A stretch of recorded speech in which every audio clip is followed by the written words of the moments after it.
Can you hear me this time? Yes, can you hear me? Yeah, I can hear you. We'll have to keep going and see how much we can get before it starts crapping out again. Right, exactly. Okay, well, good. I can hear you. I can see you. Awesome.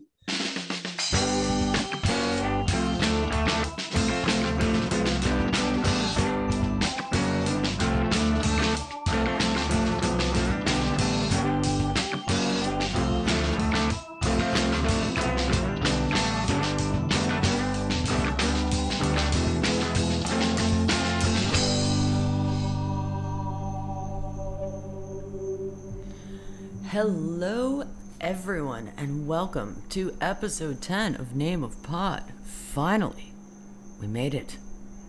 It's been a crazy few weeks with some family visits and new scheduling, and we're working out our new groove, but we're going to get back to a regular schedule eventually. For the time being, we can promise you at least 2 to 3 episodes per month, so please keep up with us on Facebook for all of our updates and new episodes. This one is a little bit delayed, but in our last episode, Alastair and I were discussing on and off the table issues concerning policymaking and the differences between them with our two countries. Our original recording was cut a bit short due to some nasty weather on my end, and so we picked up again the following day, and we had quite a lot to talk about. So we would like to share some more of that conversation with you. One of the things I was thinking about a lot today was the sort of fact that where America has been something you have that we lack, and I think we did touch on this a little bit yesterday, is your constitution kind of and Bill of Rights kind of gives you all it's like a statement of a plan for America, such that first of all you can look and see what it is you can expect right now, but you can also look at it and think, well, is there anything that it seems to promise that we don't have, and as such should that be something that we can fight for? Whereas here, so what that means is, like, there's always going to be moral disagreement. Mm-hmm. But say in America, there's a document that people can refer to, and they can sort of say, well, look, regardless of where you stand on this morally, there is an amendment, there is some sort of guarantee, and there is some evidence that it's not being guaranteed, let's say, to this group of people or this group of people or in this particular context or whatever. Whereas in England, it's harder. In England, we sort of have to make a moral case every time.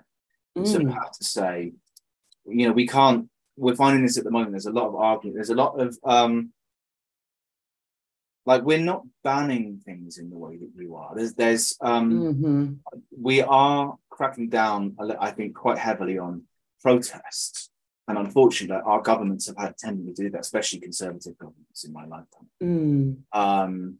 But what we have found is that where something like freedom of speech is concerned, because we don't have, I realize technically your constitution doesn't guarantee freedom of speech. It protects the people from any law the government might try and make to restrict freedom of speech.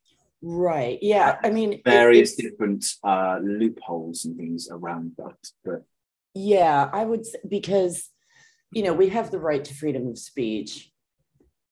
But again, like with most things in our constitution, the way it's phrased, it leaves a lot open to interpretation. So, we also have freedom of religion, which I would say at this point is being infringed upon in this country in an unconstitutional way. Because I'll just give you the example. We've talked about this before, but at one point when you and I were talking about abortion rights, I was a little surprised that when the decision was overturned, when Roe versus Wade, which protected abortion access in this country, when it was overturned by the Supreme Court last year, they said that there was no provision in the Constitution that gave someone the right to an abortion. And I argued with that by saying, well, actually there is. We have freedom of religion, and not every single religion thinks of abortion as a sin or murder or whatever. Never mind. And, you know, I'm not even talking about like the actual, you know, medical necessity abortions, which are also in danger of not being available to people when they need them.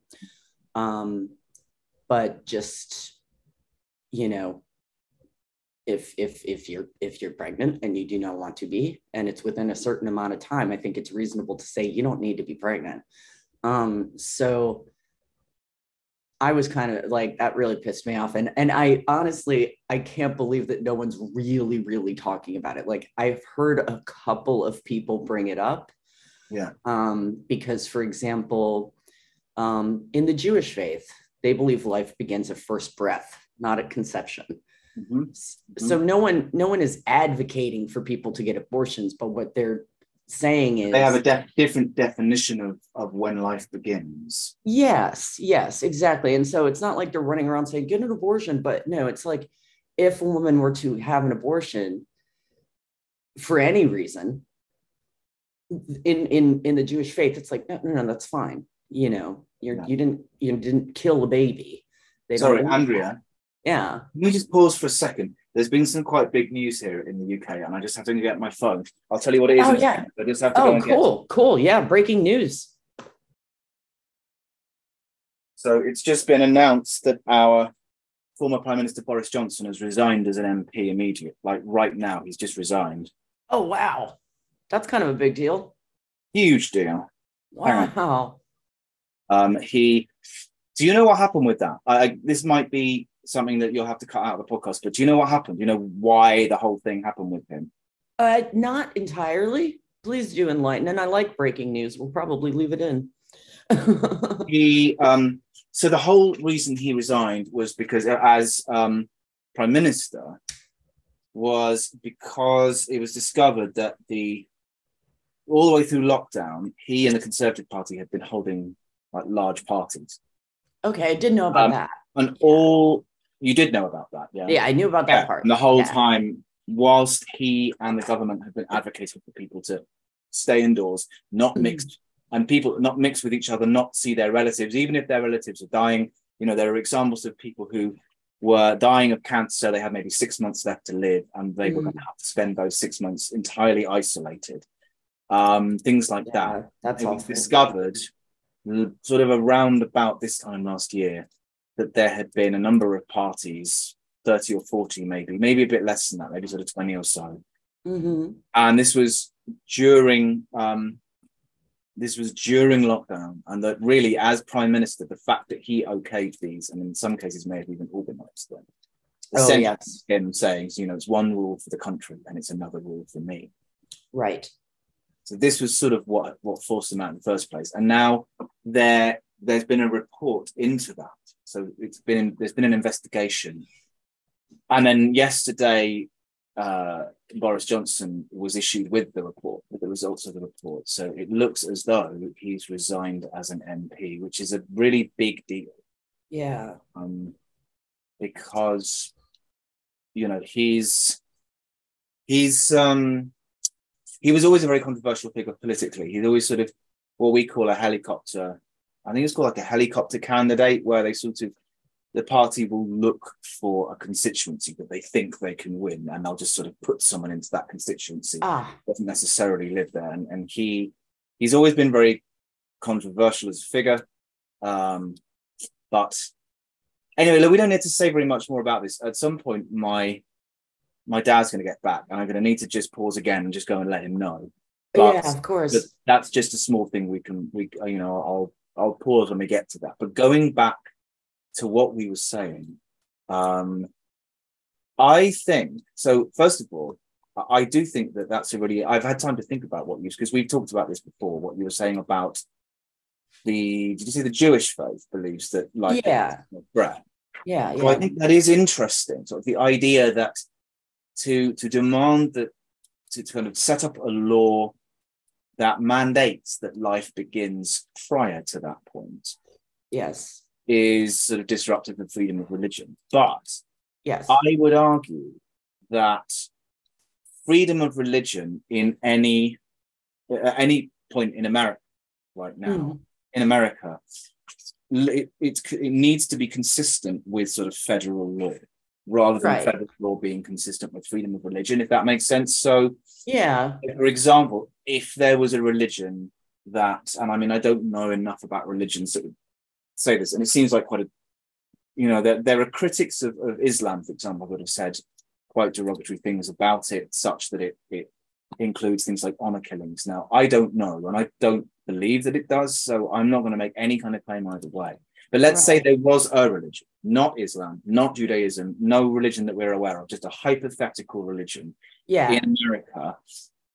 That religion, not only would it be prevented from carrying out honor killings, it would not be able to argue that that was an infringement on its freedom, because something about that is contrary to US law. And so I wonder if, not being a legal scholar, I don't know enough about this, but I wonder if, on the one hand, whilst sort of philosophically your point is a good one, where the law is concerned, it might actually be that it's very difficult to create a law that would allow Jewish people to do one thing and Christians to do another thing. And so, we go on a medical definition rather than a Christian or a Jewish definition. And it just so happens that the medical definition sort of seems more consistent with Christianity than Islam, than Judaism.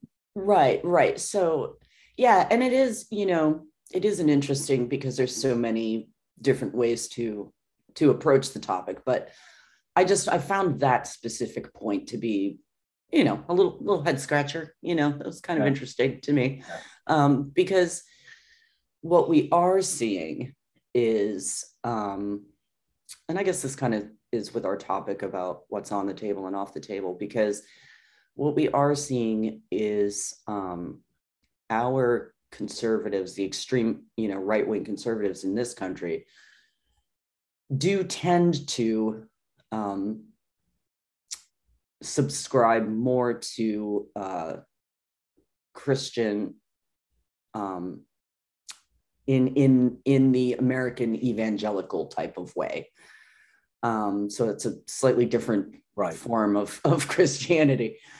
And I don't know if you've heard this term, but people like Marjorie Taylor Greene and a few others have this idea of Christian nationalism, which is a bit scary because that is going against the freedom to practice a different religion. So, and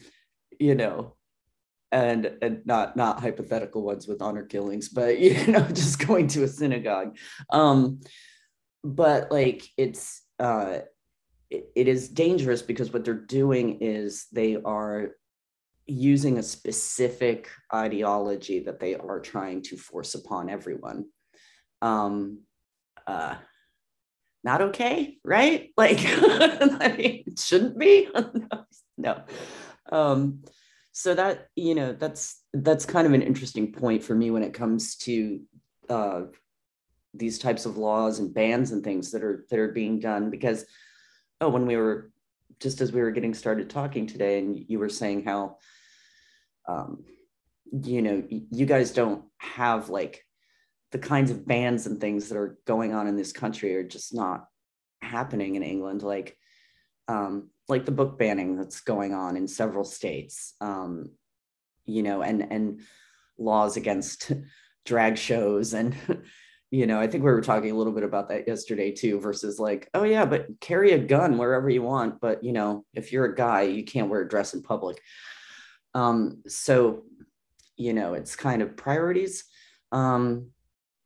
And I mean, what would that even look like? Like, say in England, there's a school district and a couple of the parents at the school district have a problem with some of the material that's being taught. How would that be handled in England? I don't know exactly. I mean, it's something that I'm not aware of simply just not being a parent. When I was younger, we used to have parent teachers associations, which I think you have in the States. Yeah, we do. Yeah, we have similar. There would be regular meetings at which parents could voice their concerns and liaise with the teachers and things like that. Now, because pretty much all that's taught in primary and secondary schools here, so that's our equivalent of what you would call elementary and high schools. Right. Almost all of it is set by the government. So right. The national curriculum, which is set by the government, pretty much determines what will be taught. Now, there are private schools, and they are, to some extent, exempt. I think they have to have a curriculum that has to sort of be somewhat similar. I don't know enough about that side of the education. I know more about higher education than I do about sort of primary and secondary. Right. But ultimately, well, I mean, I actually have a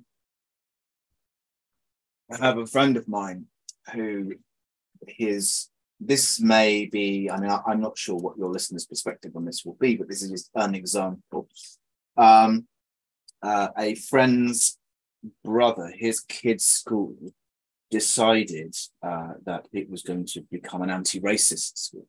And it was going to teach, and now I don't know exactly what it was going to do. He sort of told me a few things about it. Now, it's a controversial perspective that people take. Some people are very, some people encourage it, some people discourage it, some people are very for it, some people are very against it. I myself am skeptical of it, but at the same time, there's sort of certain benefits to things like having a much wider history education, for example. Yeah. Or, if you live in a place like London or Bristol or any city where there is quite a lot of ethnic diversity, there's probably something to be said for having a diversity in the curriculum. Right. But one of the things that my friend was talking about was that essentially it was as though the school announced that it was going to do this.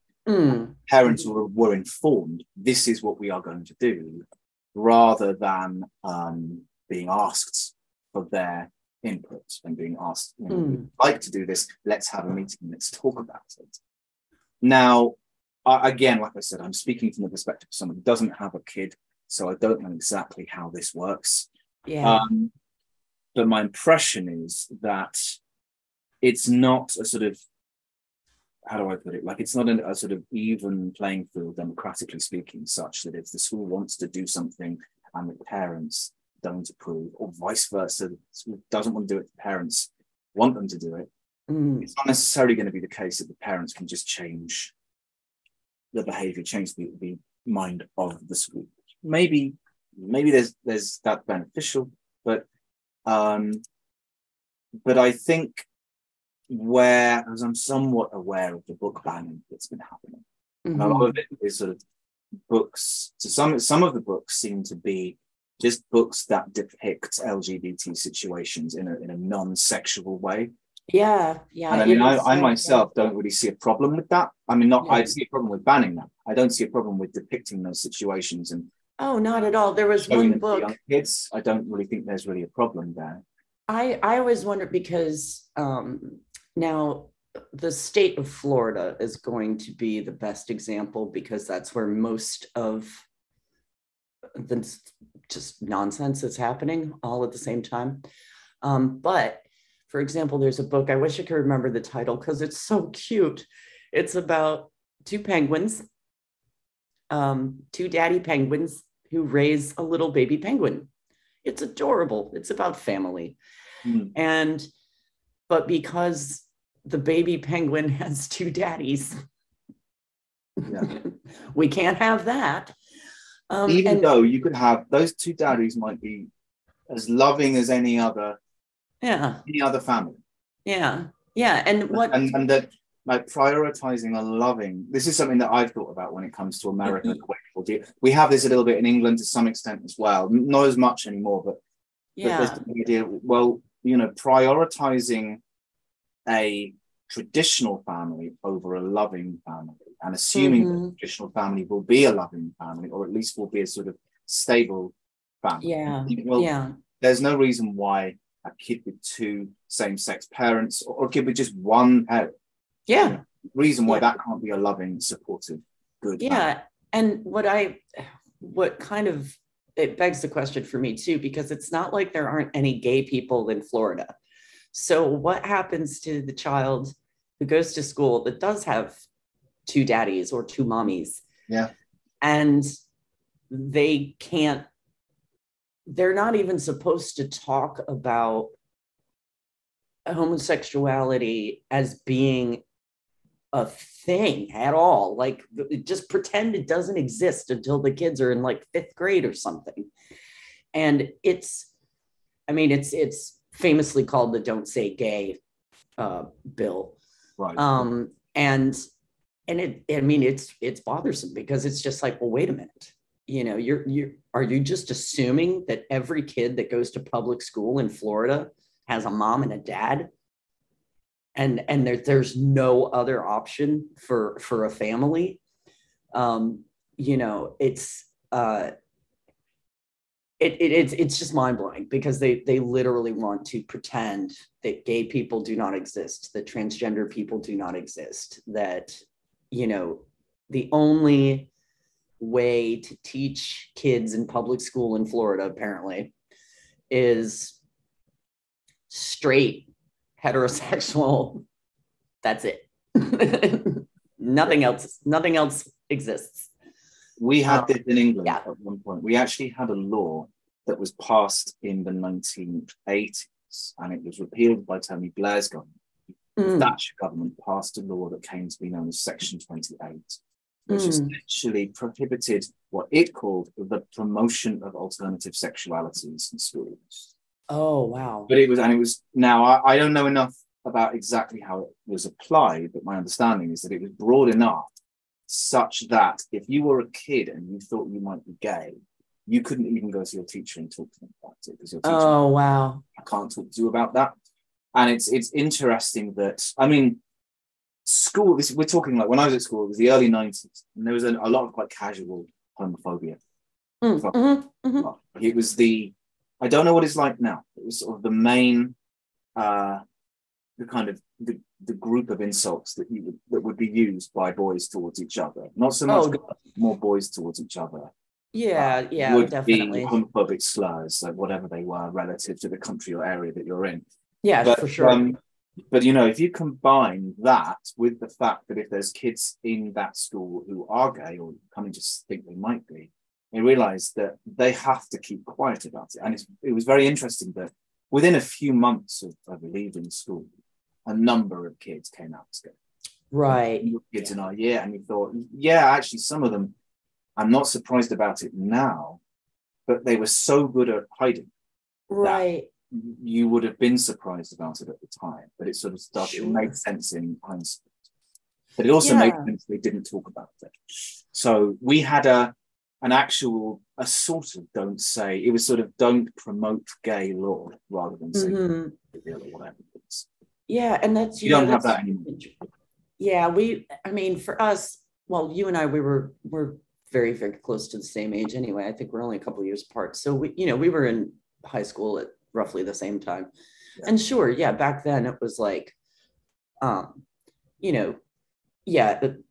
boys would be nasty to other boys, it would, lots of homophobic slurs and that kind of thing. And, and it was, I think that just in general at the time, it was just a bit different. And it wasn't that, nothing like Thatcher's law existed or even some of the laws that are being put into place in different states now, like in Florida and Tennessee and Texas. But I think it was just a different time too, because like you were saying that you didn't, it's like your friends were so good at hiding it that in hindsight, it makes sense. But at the time it was a little surprising. I mean, the same was true for us, like in college. After we graduated college, several of our guy friends came out. And I think, when we were in college, there was only maybe one or two guy friends that I knew that were openly gay, and a couple of women that I was friends with that were openly gay. but it wasn't until after college that I like the gay folks, and even me, I didn't come out until I was 40. So like it just takes longer for some people, I think.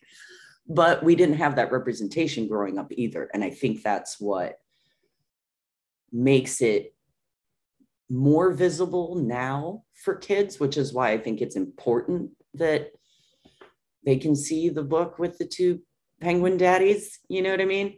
Because we didn't have that when we were kids. And so having that representation isn't going to make someone gay, which is what I think some of these politicians think, that if kids see two mommies or two daddies, or they know a transgender person, that all of a sudden they're going to be gay or queer or trans or something. And it's like, no, it doesn't work that way. If you're straight, you're straight. No, if you're not, you're not. Yeah. Like, it's just, yeah. And I mean, that's like that I can attest to. I mean, I grew up in and around Brighton in the UK, which has always been a very LGBT friendly town. It's one of those things where at times, like if you're straight, if you want to find out whether you really are straight, you go to Brighton and you'll learn whether you're straight.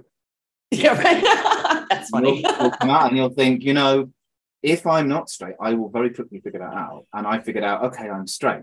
And, Right. and in a certain sense, actually being Brighton, I kind of wished I was bisexual, actually, because I would have had a few more encounters, shall we say. But right. ultimately, you know, but I mean, that's the thing, isn't it? Like, it's very rare that you're going to find somebody who just, they're not gay, and then they watch Brokeback Mountain and suddenly they're just right. gay as the day is long. It's like, it doesn't work that way, you know.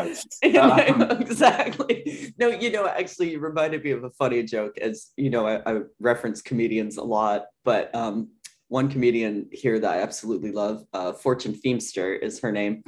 Okay, yeah. And, you know, she's familiar. So she, you know, she grew up in the South. She's a lesbian, and she joked about, because she didn't come out until, like after college. I mean, growing up in the South in the Bible Belt, you know, and she has a joke about how she was gay and nobody told her. So she couldn't figure out like relationships and stuff.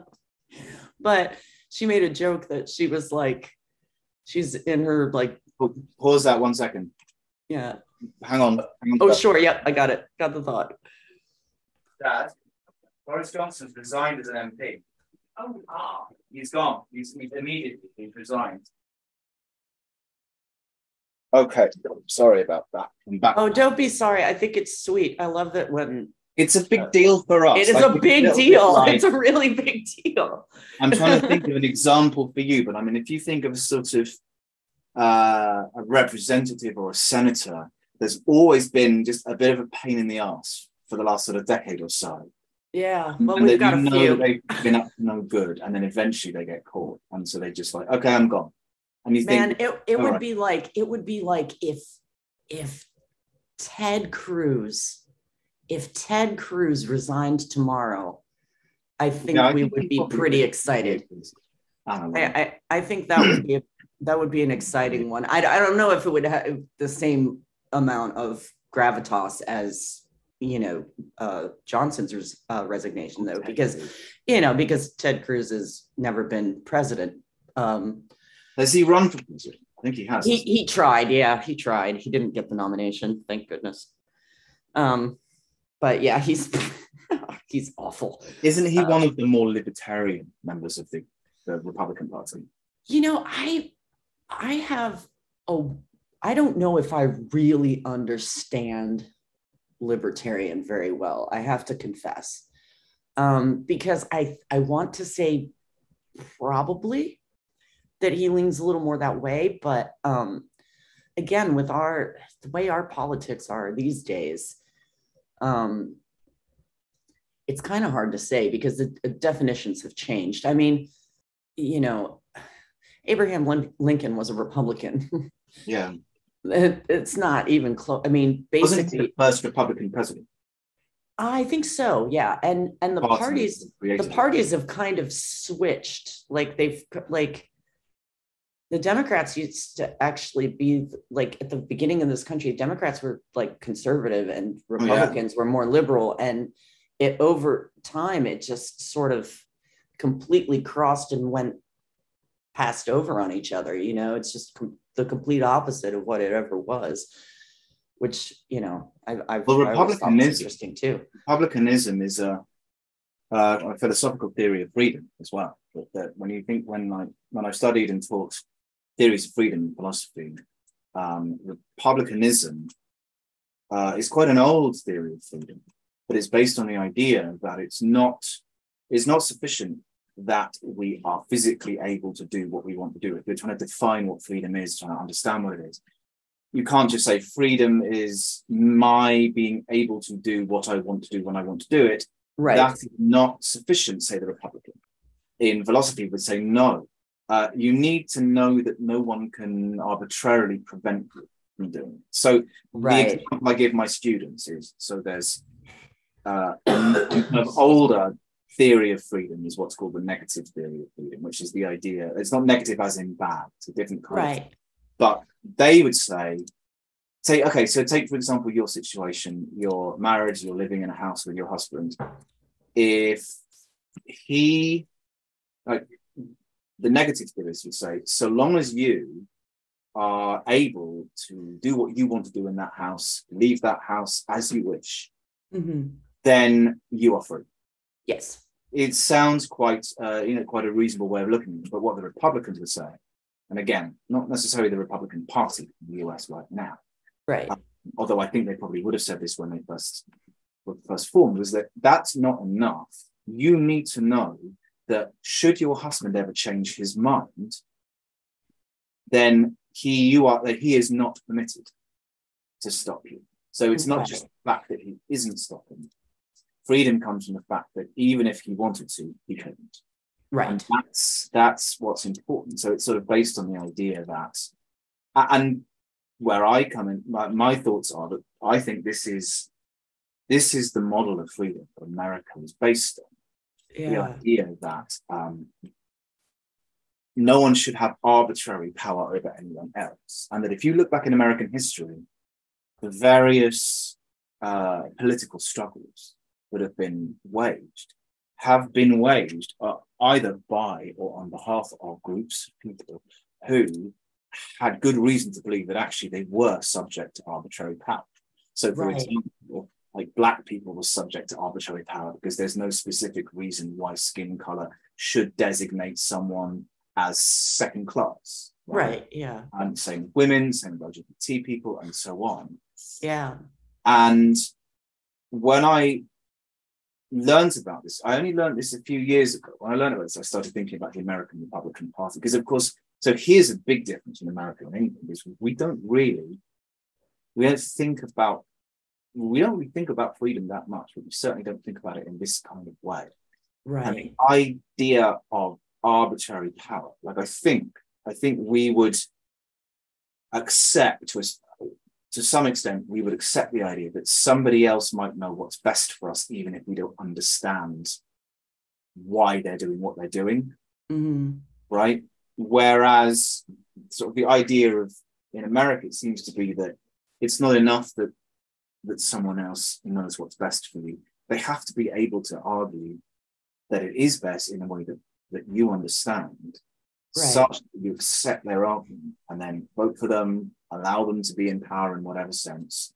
And whereas here, it's sort of like look, they're just in charge, just do what they say. They wouldn't be in charge if they didn't know what was going on. They didn't. And it is a little bit, we do have a bit of a tradition, unfortunately, of that. For perhaps our system, I'm not entirely sure, but I mean, it's something that on the one hand, I like a lot about America, is that there is this there are these ideas in the background that no matter who's in charge, no matter what the kind of issues of the day may be, there's philosophical issues, principles that stand underneath it. But then on the other hand, I think, as you and I have talked about, that there's enough disagreement about how to interpret those principles and how to apply them, such that you end up with a sort of almost tribalized society where one group of people if left to their own devices, might want to criminalize abortion entirely. And then you have another group that want that, however they feel about it, they want to allow women the final say. Right. And obviously, like you and I are more sympathetic to the latter. Yeah. But there are plenty of people who will be sympathetic to the former view. Yeah, sure. Yeah. It's very difficult to say which of the two is the correct interpretation of the principle. And it's maybe some of your listeners might think, well, obviously there's a correct interpretation, but I mean, there's a difference between, the correct interpretation and the one that resonates with you based on the beliefs. Right, precisely. So that's always going to be a struggle, I think. Oh, absolutely. Because, we are very polarized at this point. And there's plenty of reason for it. The Donald Trump years did not help at all. Just, disastrous, which actually breaking news for us happened last night. Trump has been indicted on felony criminal charges. He's going down for the documents down that the he underground took with him. And they haven't even gotten to the January 6th stuff yet. I mean, there's more coming, and there's still the case here in the state of Georgia, where he tried to get the governor and the attorney general of the state to find him votes. Was that Georgia that he did that? Yeah, that was in the state of Georgia. Yeah. Yeah. So I think yeah, I think it was I think that was part of the reason that the Republican governor of Georgia ended up getting reelected, was because he refused to kowtow to Trump, essentially. So I hadn't seen the news like all day yesterday, and I caught late news last night, and I was just like standing in my kitchen going, wait, what? Finally, accountability? Oh my God. Yeah. And yeah, they were making comparisons about how like maybe he wouldn't have thought he could have gotten away with it if Richard Nixon hadn't been pardoned, like it's history is interesting. But yeah, that was a big one. So wow, no more Boris, and Trump got indicted. That's interesting. All in the same 2 days. Yeah, it's interesting. So one of the things that obviously we talked a little bit about this. We talked about this before, but like the fact that in America, it's always pretty clear that if one party is becoming less popular, the other party will be the one that will start to benefit. Whereas here, we've discovered it's not always the case. So, I mean, famously in 2010, we'd had a Labour government for 13 years, but the Prime Minister at the time, Gordon Brown, was quite unpopular. Right. And, but even though the Labour Party was losing popularity, the Conservative Party wasn't necessarily gaining popularity. So for the first time, I think, I don't remember when the last time in English history was, but certainly first time in my lifetime, we actually ended up with a coalition government because the Conservatives didn't get enough seats to form. Oh, wow. So they went into a coalition with the Liberal Democrats, which unfortunately made the Liberal Democrats very unpopular, and they lost somewhere in the region of about 60 MPs at the following. Oh, wow. But what's interesting, of course, is that in our system, it's not always the case if one party is unpopular that the other party will be popular and that it will translate into votes for the other party. Sometimes, but not always. Whereas, of course, in America, I suppose this must be, in the one sense, it must be good if you're, say, a Democrat. Like if you were a Democrat around sort of 2007 or early 2008, you'd be thinking, look, we're pretty much guaranteed to do fairly well by the end of this year. But at the same time, it must get to a point where after, I don't know, however many years of this, you think it's just going to go Republican to Democrat, Democrat to Republican, Republican to Democrat. And that's going to limit exactly what can be done, especially when it comes to newer issues. When you think about something like trans rights, a relatively new issue, you think, well, ideally, you'd want there to be a sort of relatively new group of people in the assembly with some different ideas. And of course, some of those ideas might be right-wing ideas, some left-wing, some might be more centrist. Yeah. But sort of, I guess it must be frustrating thinking that whatever the new issues are, it's sort of going to be the same old groups hating them and legislating about them. Yeah, and you're correct there too, because it not just the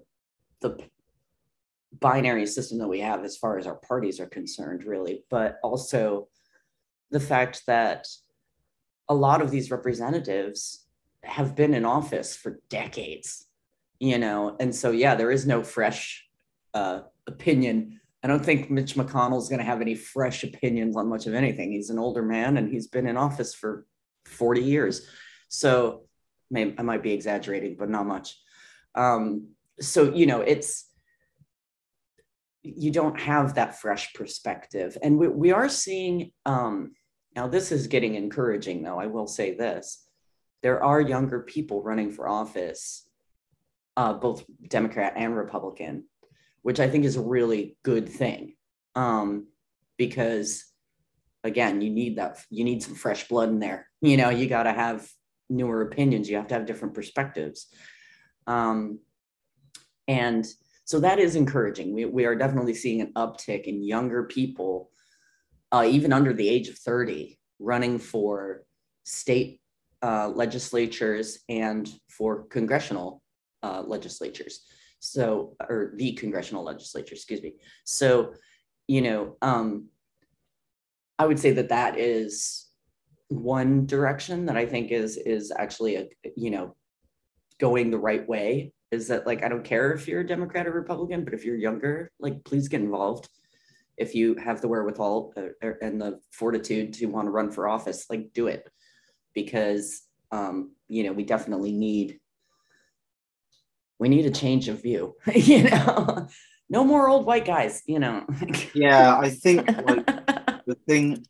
I mean, I don't know. I found it's become a little bit fashionable to bash white people on the one hand, but on the other hand, I do think you've got a point where, if you're thinking about specifically old white guys, I mean, it's the idea that, like, if the voting age in America is 18, but I mean, I don't know what the average age of a representative is, but if you think it's over the age of 50, I think. So that would be a problem, right? Because you're thinking, well, that means there's huge groups that are not represented, and in fact, just younger people going and you think about, for example, the discrepancies that have been written about regarding things like home ownership or the ability to pay back tuition fees, or just sort of basic things that the generation before us, like the actual baby boomers, people like to throw around the word boomer, but the actual baby boomers, our parents, that they kind of were able to take for granted and take advantage of, that haven't necessarily been afforded to subsequent generations. Right. I mean, it's actually getting to a point now where in England, I mean, we also have an issue where we don't have as many younger representatives, but I think we do have some. Certainly, one of the representatives in Brighton, where I used to live, has 3 different, or technically Brighton is there's 2 towns sort of right next to each other, sort of similar to, say, Minneapolis and St. Paul. Okay. Brighton and Hove, and together they form the city of Brighton and Hove. So there's 3 constituencies. So there's actually 3 different MPs, one for each constituencies, and one of them is sort of somebody who is relatively young, younger than me, probably in his late 20s, early 30s, I think. So it's not off the table that people, that younger people will stand for office. But I think that certainly for a long time, politics was not cool.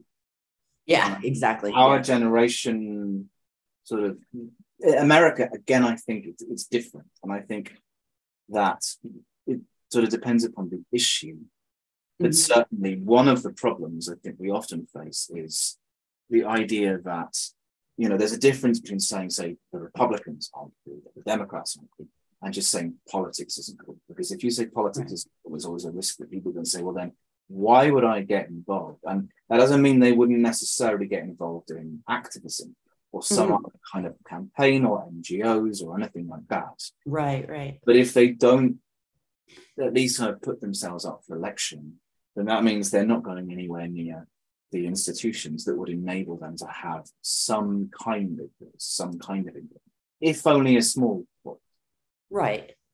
Because you can't, there's, and I don't know what political activism is like for you guys, but for us, let's say I wanted to volunteer to help Bernie Sanders campaign. So I could sign up. They'll send you some things in the mail, some materials, flyers, pamphlets, stickers, whatever, that kind of stuff.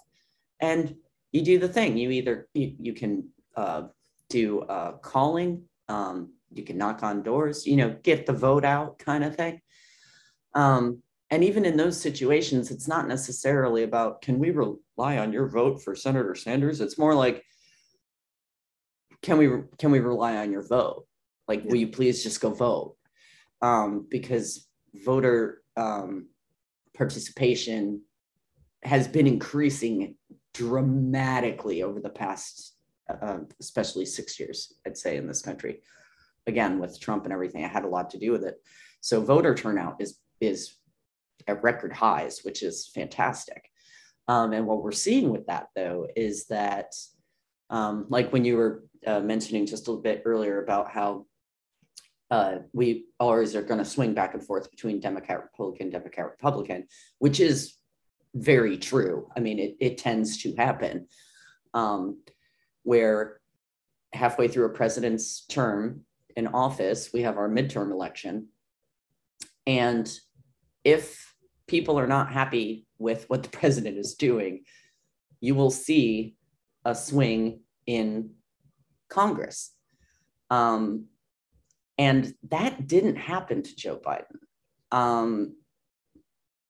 Republicans only picked up a couple seats. Democrats kept all of their seats. Any Trump-endorsed candidate lost, which was also very interesting. So we're starting to see a little bit of a shift, I think, because we do have the added issue of the extreme right-wing minority who are very, very loud. And I don't know if you'd heard this term yet either, but the Freedom Caucus is what they call themselves now. I've heard of that. What is I don't know, buddy. I mean, I found that in the States, and I found this online as well, like any group that uses the word freedom tends to be sort of conservative or libertarian. Yeah, pretty much. And it's not that it doesn't believe in freedom, but it often has a very specific idea of what freedom is and advances that. So what is the Freedom Caucus? That definitely, that definition works. So the Freedom Caucus is people like I mentioned before, Marjorie Taylor Greene, Matt Gaetz, Lauren Boebert. These are the MAGA Republicans, the Donald Trump Republicans, the Make America Great Again Republicans, to a point where like our president, who is very much a supporter of working across the aisle. He spent years in Congress working with Republicans, and it's this Freedom Caucus, as they like to call themselves. Our president has to make a distinction between Republicans and MAGA Republicans because they're not the same. Yeah. And I like that he makes that distinction because it's, Grandpa Joe has a lot of grace, and he's not going to say that the whole Republican Party is evil just because there's a handful of them that are kind of evil. So it's that the MAGA Republicans, I'm using air quotes because people won't be able to see this. I'm using air quotes. MAGA Republicans have become the Freedom Caucus, is what they like to fancy themselves to.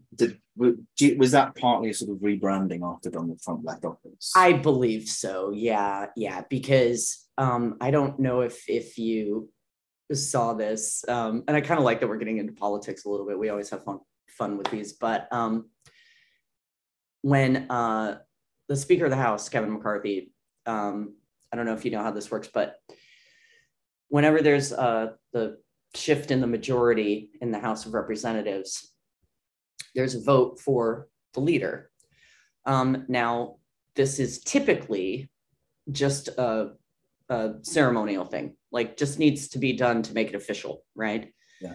Well, it for the first time in like 100 years in this country, it took not only more than one vote for him to get the speakership, it took 15 votes for him to get the speakership. I think I read something because of these Freedom Caucus people. But isn't he Republican?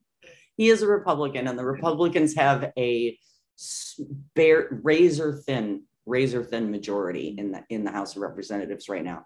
Right, and the Democrats have the Senate, don't they? Yes, basically, yeah, because we're because it's a tie, but you've got we've got Kamala, yeah. So if there were a 50-50 in the Senate, yes, our tie-breaking vote would be our vice president, and she's going to vote with Democrats. So yeah. Well, folks, that's where I'm going to have to cut us off for today. We're really great at starting these conversations, but we're not very good at stopping them. And we could have gone on forever, and we kind of did, and I have a lot more to talk about, but even just too much for a part 2 episode. I am confident that we will be discussing more of these and other related issues again in the future. So I just want to thank Alastair for being a solid companion on this journey, and I want to thank all of our listeners for supporting us, and we would like to remind you to like, subscribe, and share, because after all, kids, sharing is caring, and it helps us spread the word, and we would appreciate that very much. So we'll be talking to you again very soon, and we've got something really fun coming up for you next, so stay tuned, and we'll talk to you then.